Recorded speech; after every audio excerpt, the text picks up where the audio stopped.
Okay, decat's all done. That was the other video.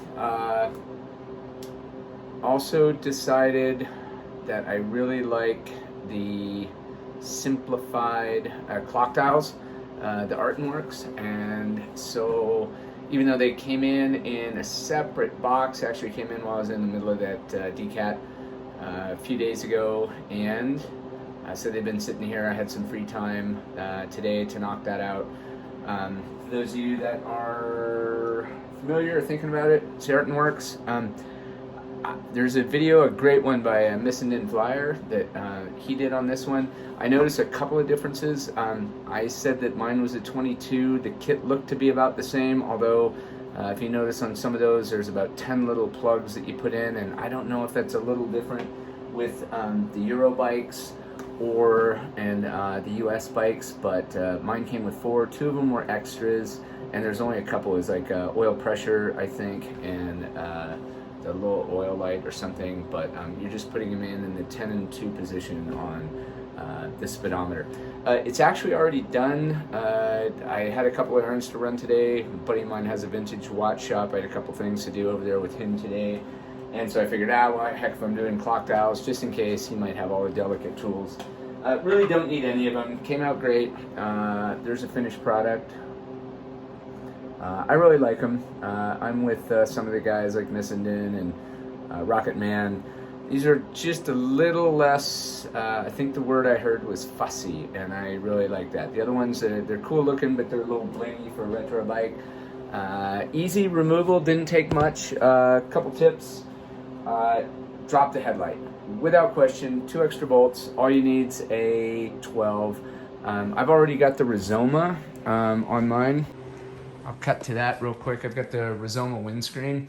That was already installed, and so I just dropped the headlight down, 2 bolts there, and you don't even have to take the entire bracket off. You can just remove these 2 right here, and the whole headlight bracket just swings down and gives you access to these 3 that you need to drop the clocks out of the bottom. And like I said, go to Harbor Freight or wherever, and for $5.99 get a set of these. I'm not even sure what they're called. They're just the funky elbows. You need a number 12. It just makes it so much easier getting up right underneath there when the headlight's installed and when the clocks are still on there. So that's a real good one. Just about to put this thing back. I'll have it screwed back in a minute, and we'll get it fired up.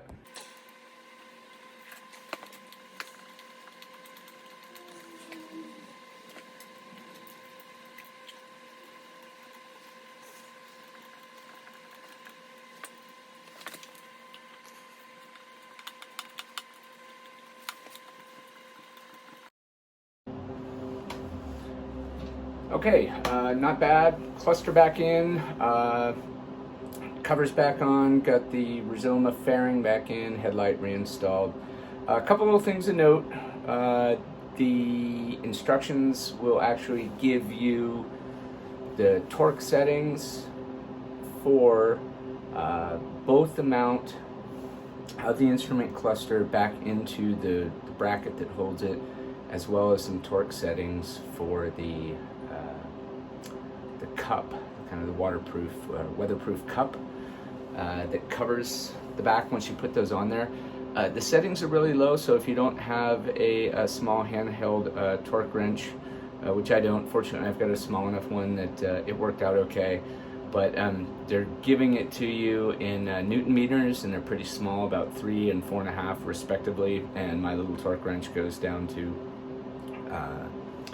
kilogram centimeters, and so those are pretty low. I'll save you the trouble of looking it up, but it's 30 and 45 respectively. You can basically, multiply that times 100 for those settings.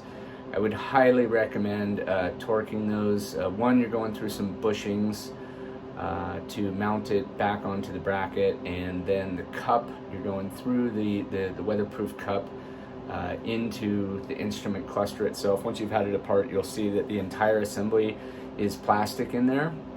So if you're going to go the grunt and a half method, it looks to me like you could pull those little nutserts out pretty easily if you were cranking on it too hard.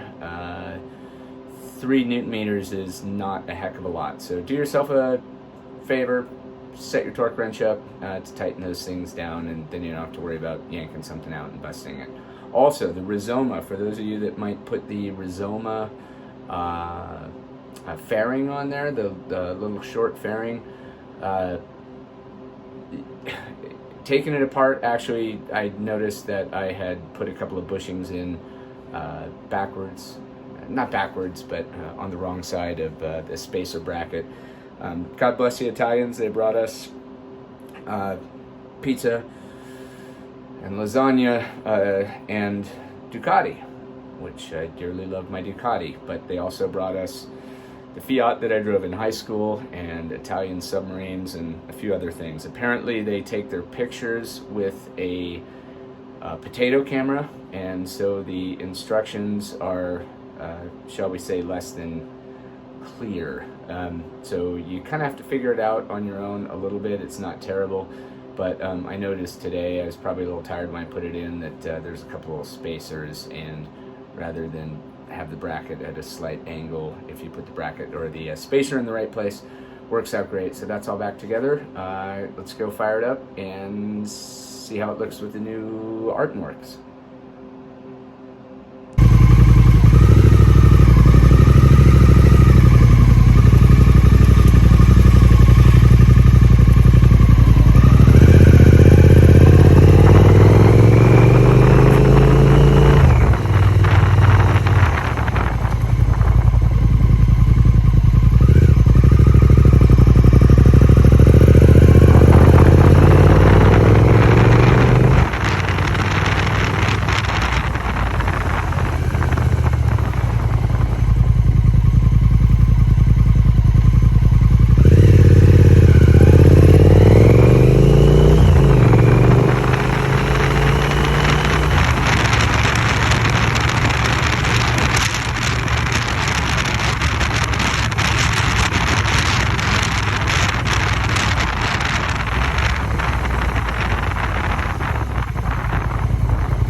Okay, so there you go. Apologies, like I said, not a YouTuber, not a cinematographer. My GoPro's 18, 20 years old, so this is just iPhone. I'm not trying to do anything fancy here, just answer a couple questions. I saw a few people asking on a couple of the videos that I saw that guys never got back to them or whatever, and since I just did it, thought you might find a couple of things helpful. If you have any questions on those Arton Works gauges or the Free Spirits XL solution, for those of you that are on the 2022 Speed Twins, feel free to message me and I will get back to you if I can. A couple of tips, tricks, and hopefully you found helpful.